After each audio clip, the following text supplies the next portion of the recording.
जिंदगी बचाने के सपने लेकर आई थी, अपनी जिंदगी गंवाकर वापस चली गई। आज आपको एक ऐसी लड़की की कहानी बताने वाले हैं जिसने अपनी ज़िंदगी में अपने सपनों को पूरा करने के लिए मुंबई का रुख किया और बाद में अपने सपनों को बचाते बचाते वह खुद ही अपनी ज़िंदगी गंवाकर वापस चली गई।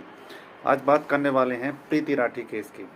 प्रीति राठी केस एक ऐसी युवा व्यक्ति थी जो हर युवा की तरह अपने सपने पूरा करना चाहती थी, सपने देखती थी, लेकिन उसका सपना अपने लिए नहीं बल्कि दूसरों की भलाई के लिए होता था।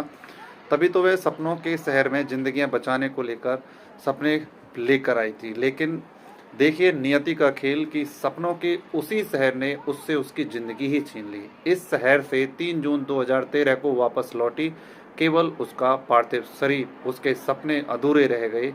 उस बदनसीब लड़की का नाम प्रीति राठी था। एसिड अटैक ने प्रीति से ज़िंदगी छीन ली, जिसने खुद जिंदगियां बचाने की राह चुनी थी। जी हाँ, प्रीति ने सेवा को कैरियर बनाने का फैसला लिया था, इसीलिए उसने नर्सिंग का कोर्स किया और नेवी के अस्पताल INHS अश्विन पर उसकी पोस्टिंग हुई। अश्विन में ड्यूटी ज्वाइन करने के लिए वह अपने सपनों के शहर मुंबई आई थी, लेकिन मुंबई नगरी की धरती पर कदम रखा कि एक वैसी दरिंदे अंकुर पवार ने 2 मई 2013 को उसके चेहरे पर तेजाब फेंक दिया। दिल्ली की रहने वाली प्रीति महीने भर मौत से लड़ती रही। आखिरकार 1 जून को शाम करीब 4 बजे आधुनिक मेडिकल साइंस ने भी मौत के सामने सरेंडर कर दिया और बॉम्बे अस्पताल के डॉक्टरों ने खेद के साथ कहा, सॉरी प्रीति ने दम तोड़ दिया है, अब वह इस दुनिया में नहीं रही है। मुंबई को सपनों का शहर इसलिए कहा जाता है, यहाँ जो भी आता है उसके सपने पूरे हो जाते हैं। बॉलीवुड में यह सिलसिला ट्रेजेडी किंग दिलीप कुमार, अमिताभ बच्चन से लेकर शाहरुख खान तक की लंबी परंपरा है। मुंबई ने सबके सपने पूरे किए, लेकिन प्रीति के सपने पूरे करने तो दूर, मुंबई ने उसकी जान ही ले ली। इस मामले की जब जांच की गई तो अपार्टमेंट स्पॉट फिक्सिंग तक ही ये मामला रह गया, जिससे वह प्रीति के साथ जस्टिस करने में फेल रही। तभी तो प्रीति पर एसिड अटैक करने वाला दरिंदा कौन है, यह पुलिस पुख्ता तौर पर तय नहीं कर सकी। प्रीति 2 मई 2013 को बांद्रा टर्मिनल के प्लेटफॉर्म नंबर 3 पर उतरी थी। परिजनों के साथ वह अपना सामान उतार रही थी। इसी बीच दरिंदे ने उसके चेहरे पर एसिड फेंक दिया और वह फरार हो गया।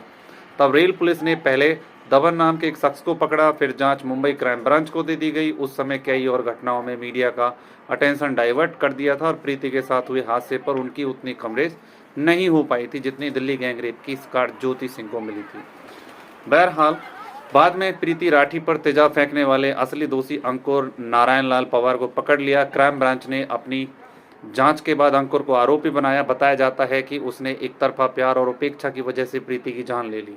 उसे निचली अदालत ने 8 सितंबर 2016 को मौत की सजा सुनाई, लेकिन बॉम्बे हाई कोर्ट ने 12 जून 2019 को उसकी फांसी की सजा को उम्र कैद में तब्दील कर दिया था। मुंबई के चेहरे पर लगा यह बदनुमा दाग शायद ही कभी धुल पाएगा। खैर, प्रीति के साथ जो भी कुछ हुआ, उसे नई जनरेशन की लड़कियों को नसीहत लेने और सतर्क रहने की जरूरत है। विकास के तमाम दावों के बावजूद यह पुरुष प्रधान देश ही रहा है। ऐसे समाज में स्त्री, खासकर लड़की पर कदम कदम पर खतरा रहता है, और यह खतरा तब तक बना रहता है जब तक कि समाज में हर जगह उसकी विजिबिलिटी पुरुषों के बराबर नहीं हो जाती, या जब तक स्त्री आर्थिक रूप से पुरुष के बराबर नहीं हो जाती। इस घटना को बताने के पीछे किसी की भावनाओं को ठेस पहुंचाने का कोई उद्देश्य नहीं है, केवल सतर्क करने का है। आते जाते सतर्कता जरूर बरतें, जिससे इस तरह की अप्रिय घटना का शिकार होने से आप बच जाएं।